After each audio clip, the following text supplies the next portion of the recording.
فلسطین کی آزادی کا مشن، یہودیوں کو قدم قدم پر دھول چٹانے والا، اکیلا ہی عالم کفر سے ٹکرانے کا حوصلہ رکھنے والا، پاک دھرتی کا ایک عظیم مجاہد، کفر پر لاوے کی طرح برسنے والے اس مجاہد کی طویل داستان سننے کے لیے چینل کو سبسکرائب کیجئے اور ویڈیو کو لائک کیجئے۔ میرے خیال میں اس نے شدید خطرہ مول لے کر لیماٹو پر حملہ کرنے کا یہ منصوبہ ہیجان کے عالم میں بنایا تھا، ورنہ اگر یہ سب کچھ اتنا ہی آسان ہوتا تو اس سے پہلے بھی وہ یہ کام کر سکتا تھا۔ لوگوں نے آ کر مجھے اطلاع دی کہ اس نے جنرل ڈیبو کو میری واپسی کے بارے میں بتا دیا ہے اور اب یہ اطلاع جنرل ٹیریس تک پہنچ جائے گی۔ پتہ نہیں جنرل ٹیریس کو لیماٹو کے خلاف کارروائی میں کیا کامیابی نصیب ہوئی، اسے کوئی خطرہ بھی پیش آ سکتا تھا، لیکن یہاں کے معاملات یہی لوگ بہتر طور سے جان سکتے تھے۔ میں تو اب صرف غاروں میں فروکش تھا۔ میجر لوبو براہ راست محاذ جنگ سے رابطہ قائم رکھے ہوئے تھا۔ رات کو 2 بجے اس نے مجھے اطلاع دی کہ جنگ برابر جاری ہے، 6 ہیلی کاپٹر گرا لیے گئے ہیں اور لیماٹو قبائل متحد ہو کر جنرل کے خلاف صف آرا ہو گئے ہیں۔ ہیلی کاپٹر بمباری کر رہے ہیں۔ دراصل ان علاقوں میں جہاں لیماٹو قبائل آباد ہیں، ہوائی جہاز کام نہیں دے سکتے کیونکہ ان کے اطراف میں اونچی اونچی پہاڑیاں ہیں، اسی لیے ہیلی کاپٹر منتخب کیے گئے ہیں۔ جنگ کا نتیجہ جنرل ٹیریس کے خلاف بھی نکل سکتا تھا۔ اس سلسلے میں ظاہر ہے میں کوئی عملی قدم نہیں اٹھا سکتا تھا، چنانچہ انتظار کے سوا اور کچھ نہ کر سکا۔ البتہ میرا ذہن گہری سوچ میں ڈوبا رہا تھا۔ کیمپ میں بھی کام بند ہو گیا تھا، وہ سب لوگ اس جنگ کے نتائج کا انتظار کر رہے تھے۔ میں نے لیماٹو قبائل کو جس قدر بے خوف دیکھا تھا، اس سے یہی اندازہ ہوتا تھا کہ وہ بے جگری سے مقابلہ کر رہے ہوں گے اور جنرل ٹیریس کے لیے انہیں زیر کرنا آسان نہیں ہوگا۔ پہلا دن، دوسرا دن اور تیسرا دن بھی گزر گیا۔ لوگوں کی طرف سے صرف یہی اطلاع مل رہی تھی کہ گمسان کی جنگ ہو رہی ہے اور دارالحکومت گوٹے ہل سے مزید فوج پہنچ رہی ہے۔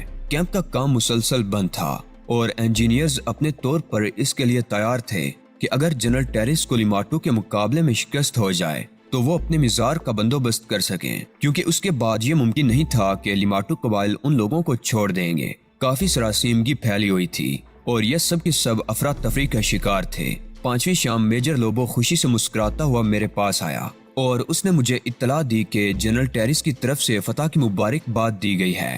لیماٹو مارا جا چکا ہے، جنرل کیرانو کا خاندان بھی ہلاک ہو گیا ہے، لیکن جنرل کیرانو کی لاش نہیں مل سکی۔ لیماٹو قبائل منتشر ہو کر اندرونی جنگلوں میں جا گھسے ہیں، وہاں سے بھی وہ گوریلا کارروائیاں کر رہے ہیں، لیکن یہ کارروائیاں اب زیادہ مؤثر نہیں رہی۔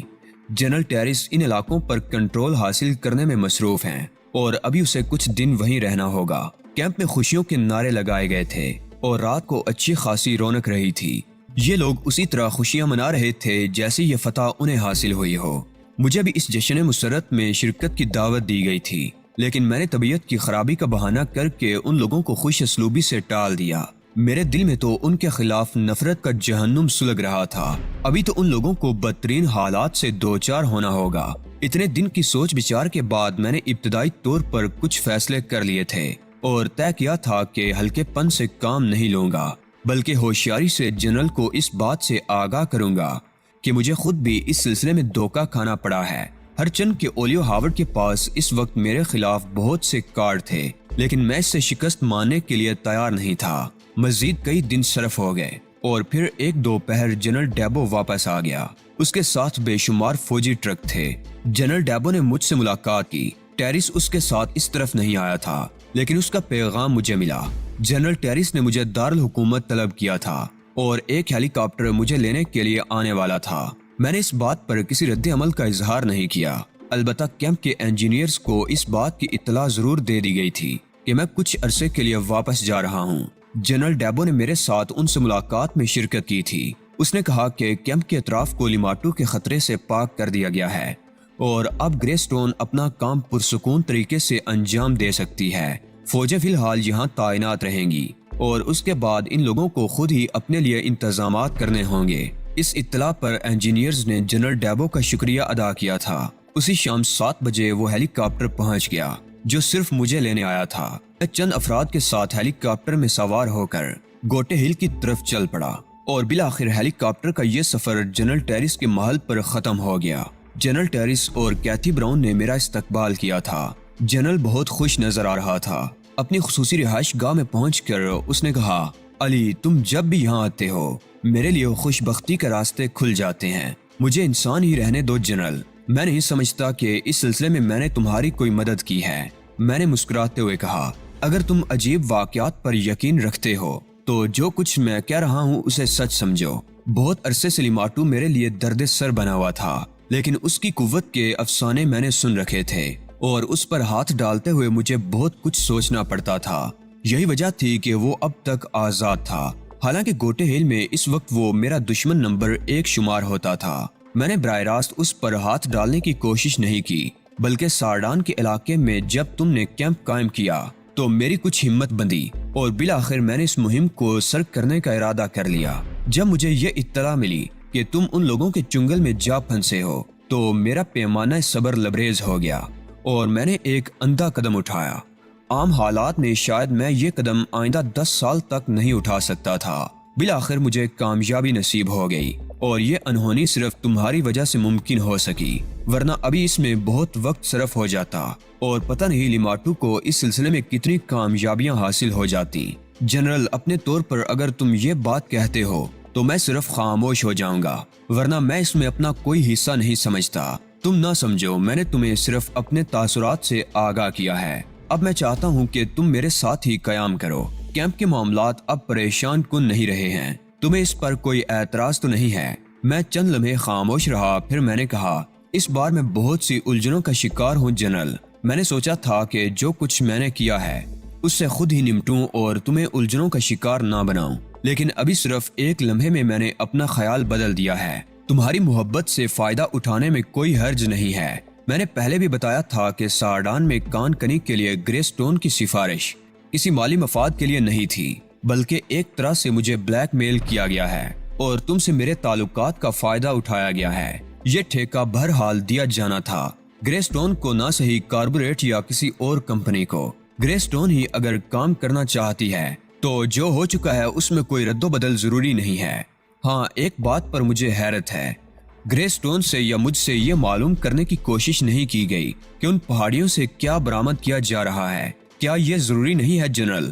بالکل ضروری ہے۔ کاغذات پر کرتے ہوئے شاید تم نے اس کالم پر غور نہیں کیا علی۔ کوئی کمپنی اس کی مجاز نہیں ہوتی کہ برآمد شدہ چیز پر اپنا تسلط قائم کرے۔ اس چیز کی قسم، کوالٹی وغیرہ کے نمونے محکمے کو دیے جاتے ہیں، ان کا تجزیہ کر کے ان کی مالیت کا تعین کیا جاتا ہے اور اس پر رائلٹی مقرر کی جاتی ہے۔ لیکن آلڈس نے صرف تمہاری وجہ سے اس کالم کو خالی چھوڑ دیا ہے۔ اسے میری ہدایت کا پاس تھا۔ مجھے افسوس ہے کہ تمہیں میری وجہ سے اپنے بنائے ہوئے اہم قوانین میں ترمیم کرنا پڑی۔ بہرحال میں نہیں چاہتا کہ تمہاری زمین کی دولت تمہارے بجائے دوسروں کے کام آئے۔ یہ خوشی کی بات ہے کہ وہاں تمہاری فوجیں تعینات ہیں۔ کسی مناسب وقت پر چند ماہرین کو وہاں اور بھیج دو اور فوجیوں کی ایک اچھی تعداد کو وہاں متعین رہنا چاہیے جو کمپنی کے کیمپ پر نگرانی رکھیں، اور وہاں جو کچھ بھی ہو ان فوجیوں کی اطلاع کے بغیر نہ ہو۔ کوئی چیز اس وقت تک وہاں سے نہ لے جائی جائے جب تک اس کی صحیح حقیقت ماہرین کے علم میں نہ آ جائے۔ اس کی کوئی خاص وجہ ہے مسٹر علی؟ جنرل ٹیرس نے پوچھا۔ ہاں، ان پہاڑیوں میں پلاٹینیم ہے جنرل، دنیا کی سب سے قیمتی دھات، اور میرا اندازہ ہے کہ وہ اسے کسی اور شکل میں پیش کر کے یہاں سے باہر لے جانے کی کوشش کریں گے۔ اس کا فائدہ اسرائیل کو حاصل ہوگا کیونکہ گرے سٹون ایک یہودی کی ملکیت ہے۔ میرے اس انکشاف پر جنرل ٹیرس اور کیتھی براؤن ششدر رہ گئے تھے۔ کافی دیر خاموش رہنے کے بعد کیتھی براؤن نے کہا، یقیناً تمہیں پہلے اس کا علم نہ ہوگا علی۔ ہاں، پہلے نہیں تھا، میں نے جواب دیا۔ حال ہی میں مجھے یہ معلوم ہوا ہے۔ یہ ناممکن ہے علی کہ گوٹے ہل سے کوئی چیز اس طرح نکل جائے۔ ہر طرح کی چشم پوشی صرف تمہاری وجہ سے کی جا سکتی تھی، لیکن اب صورتحال واضح ہو گئی ہے۔ جنرل ٹیرس بولا، میں چاہتا ہوں جنرل کے ابھی اس سلسلے میں کوئی خاص قدم نہ اٹھایا جائے، لیکن کڑی نگرانی رکھی جائے۔ تمہاری اطلاع کے لیے گرے سٹون کی پشت پر CIA کا معزول ایجنٹ اولیو ہاورڈ ہے جو نسلاً یہودی ہے اور اب موساد کے لیے کام کرتا ہے۔ اوہ، میں اس شخص سے اچھی طرح واقف ہوں۔ اس سلسلے میں اسی کی وجہ سے میں دھوکہ کھا گیا تھا۔ اگر اس شاطر کا معاملہ نہ ہوتا تو میں سمجھ رہا ہوں علی، اطمینان رکھو، اب میں اس کیس پر پوری توجہ دوں گا۔ وہ گوٹے ہل کی دولت اس طرح نہیں لے جا سکیں گے۔ جنرل ڈیبو میرا وفادار ہے اور مجھے اس پر مکمل اعتماد ہے۔